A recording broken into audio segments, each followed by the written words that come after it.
அந்த காலத்துல இருந்து இந்த காலம் வரைக்கும் ஒன்று சொல்லுவாங்க, என்னன்னா சாப்பாடு சாப்பிட்றப்ப நிறைய காய்கறி ஆட் பண்ணி சாப்பிடணும் அப்படின்னு சொல்லிட்டு.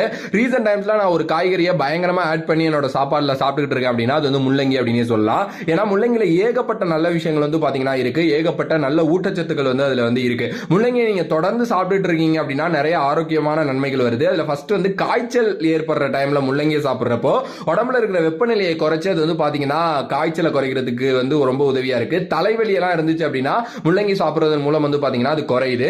நீரிழிவு நோயை கட்டுப்படுத்துது, அதாவது கண்ட்ரோல் டயபெட்டிஸ் அப்படினே சொல்லலாம்.